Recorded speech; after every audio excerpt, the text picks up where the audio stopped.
Well, that one was fun. Today we're doing the summary of the Book of Judges, which was excellent, although somewhat weird, to put it mildly. It occurred that this is now book 7, I think it is, so it's going to get impractical to recap each of the books that we've done before. So I will simply say that thus far we have established that humans are deeply flawed. God has expectations for what we are supposed to do, largely be excellent to each other, and there are consequences if we don't do what we're supposed to do.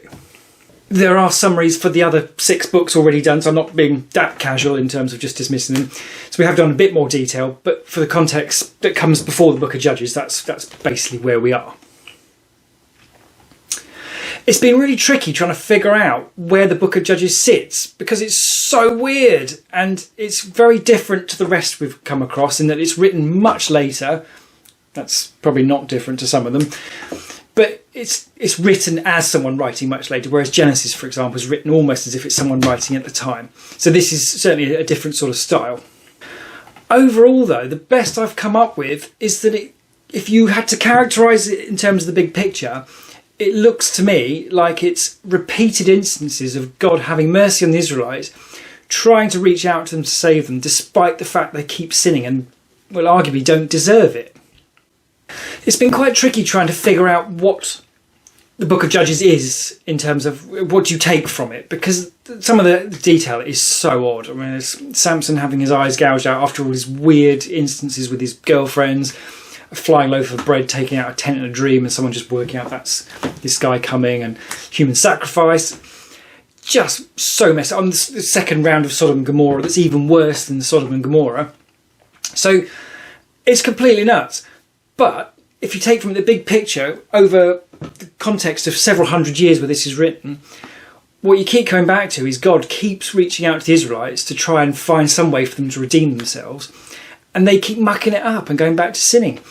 So in that context, actually, the Book of Judges, despite being very doom and gloom and lots of people being killed, I can't help but come away from it with the idea that it's God trying to say to people, stop sinning and we'll sort this all out.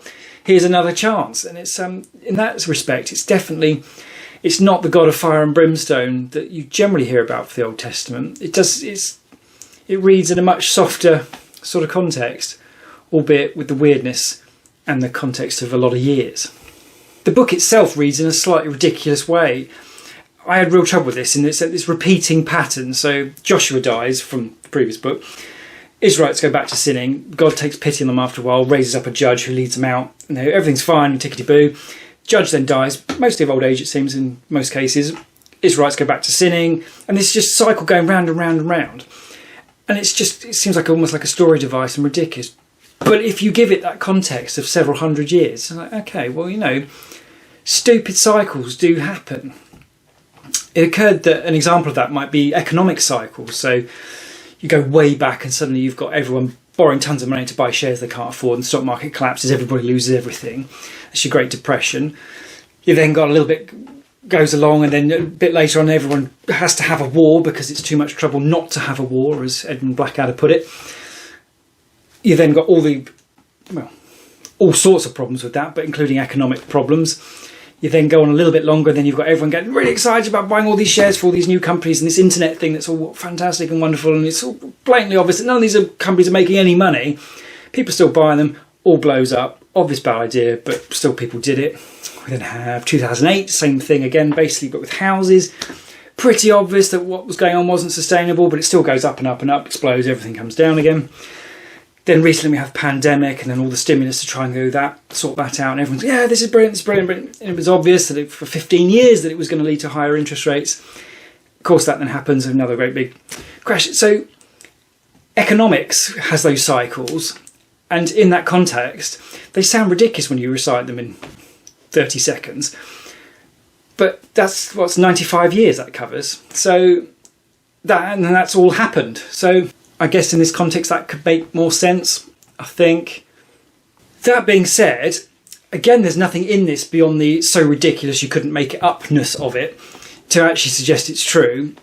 And given some of the detail in the stories, I would lean towards at least embellished, if not made up.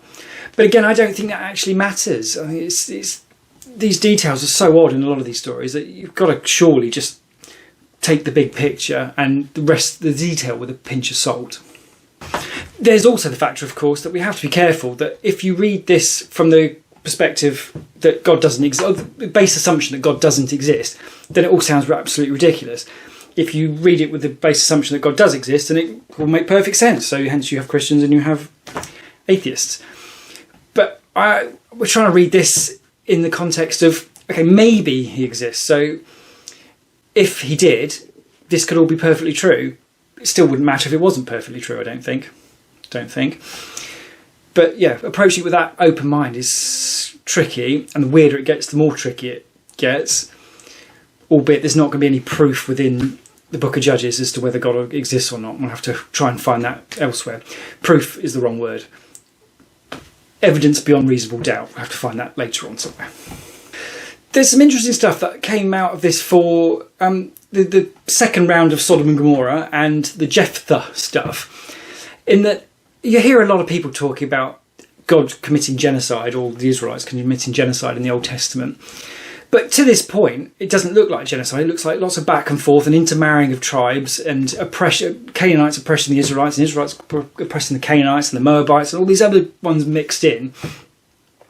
So it's not obvious that actually genocide has happened, but there does seem to be a lot of debate on that. But I've never heard anyone complaining that Jephthah sacrifices his daughter to God, and God is apparently cool with it.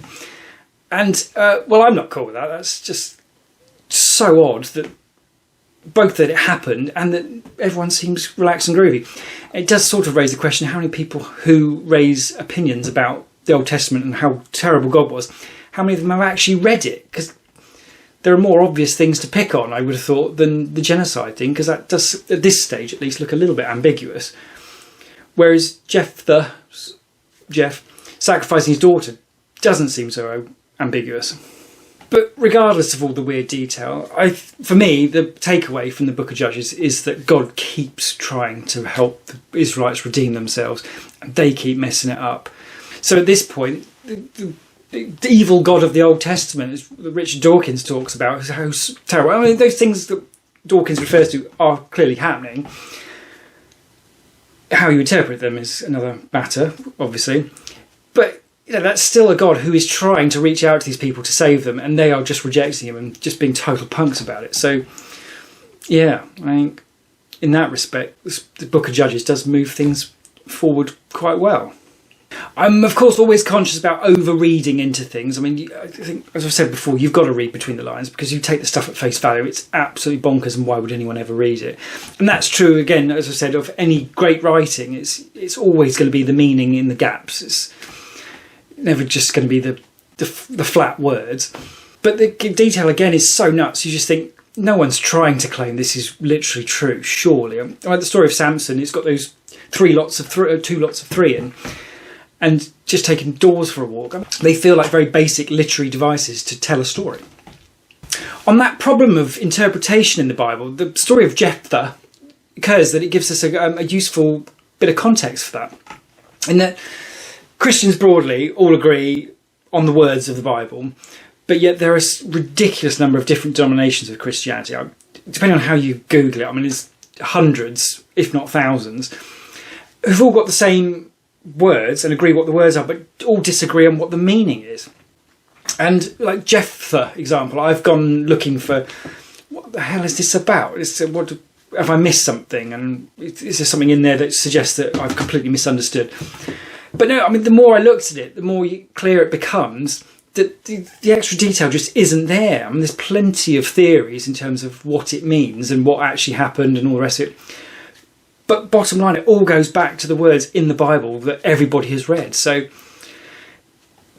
there's the idea that Christians are taking what's written on the page, multiplying it up, and then turning it into these big ideas.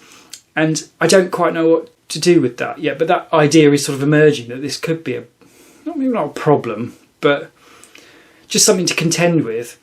Like the idea of the Trinity, which I realise is not coming for ages.